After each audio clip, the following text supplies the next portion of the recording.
imagine waking up to the sound of howling right outside your window? Not in the middle of a forest, but in the middle of your neighborhood.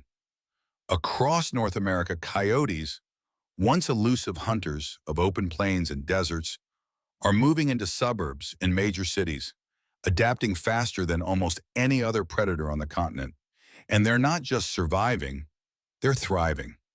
In Chicago alone, wildlife officials estimate that over 4,000 coyotes roam within city limits, navigating highways, train lines, and golf courses like urban explorers. In Los Angeles, residents report sightings every night, coyotes trotting down driveways, drinking from sprinklers, even resting under palm trees. But here's the shocking part. These urban coyotes are no longer afraid of humans. They've learned our schedules, our habits, and even our garbage collection days. Hey everyone, before we dive in, have you ever spotted a coyote near your home or neighborhood? Drop a comment below if you've seen one and let us know where. For decades, scientists thought coyotes would stay in rural areas, limited by roads and cities. But after the decline of wolves and the spread of suburban housing, these clever predators found a new opportunity, one shaped by us. This is the story of how coyotes invaded our neighborhoods, why they're almost impossible to control, and the fascinating and sometimes frightening ways humans are learning to live beside them. A century ago, coyotes were confined to the Great Plains, roaming the prairies between Texas and Montana. But by the mid-1900s, they began spreading east and north, adapting to every landscape they touched. When wolves were eradicated from most of the U.S. in the early 1900s, coyotes stepped in to fill the void. Without their larger cousins keeping them in check, their population exploded, reaching unprecedented numbers. Today, coyotes live in 49 U.S. states, almost every Canadian province, and as far south as Panama. They've been recorded on beaches, mountains, airports, and subway tunnels. The biggest surprise? Their intelligence.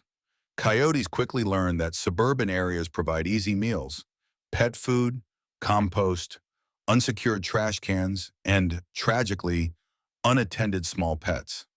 In neighborhoods like Glendale, Phoenix, and Toronto's outer districts, residents report rising encounters every spring and summer.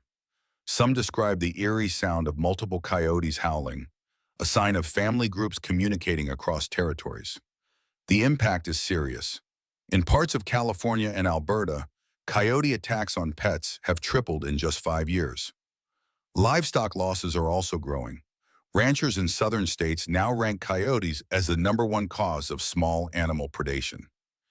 But perhaps the greatest threat is habituation, when animals lose their natural fear of humans. Coyotes that frequently scavenge in residential areas start associating people with food. That's when conflict begins. And so the question emerges, how do you stop a predator that learns faster than we can react? Communities across North America have tried nearly everything to keep coyotes away.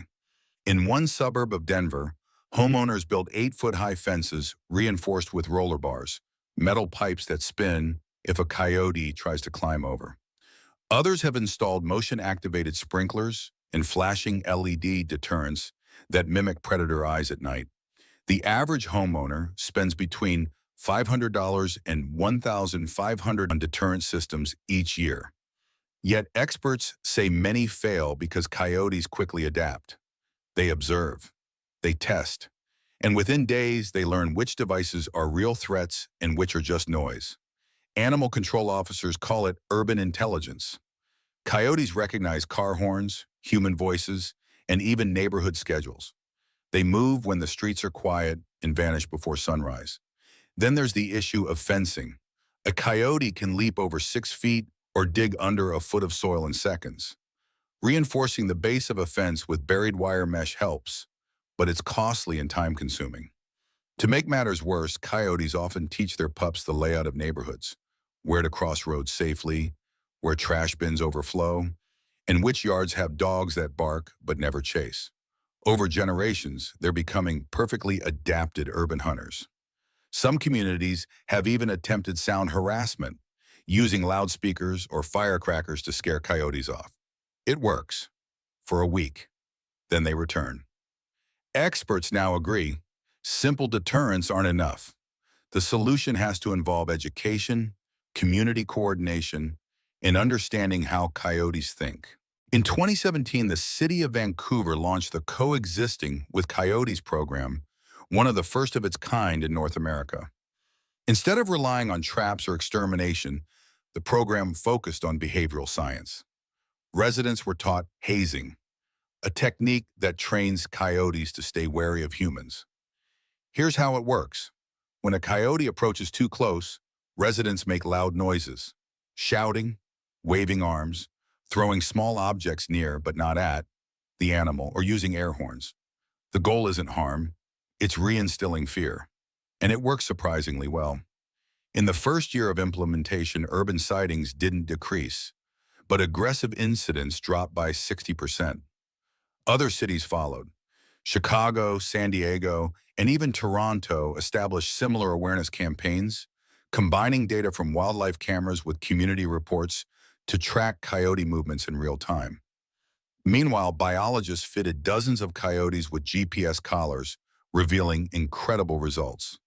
One coyote in Los Angeles traveled nearly 300 miles in less than 6 months, navigating mountain passes, city streets, and even crossing a 6-lane freeway, 2 a.m. without being hit. These studies showed that urban coyotes aren't just trespassing, they're building permanent territories. Each pack defends an area between 2 and 6 square miles, often overlapping with parks, golf courses, or industrial zones. When cities tried mass removals, chaos followed. Remove one pack and neighboring coyotes expand into the empty space within weeks, a phenomenon known as the vacuum effect. Instead of elimination, coexistence, paired with strict waste control and hazing, became the leading approach. But not everyone agrees. Some believe the danger is too great to tolerate. The growing presence of coyotes has sparked fierce debates across North America. On one side are wildlife advocates arguing that coyotes are essential for ecosystem balance, controlling rodent populations and scavenging carcasses. On the other side are concerned residents and ranchers, whose pets, livestock, and peace of mind are at constant risk. In 2022, a series of attacks in California reignited the controversy. A 5-year-old was bitten while walking with her mother in broad daylight. Days later, a jogger was chased along a wooded trail. Media headlines labeled it the coyote crisis.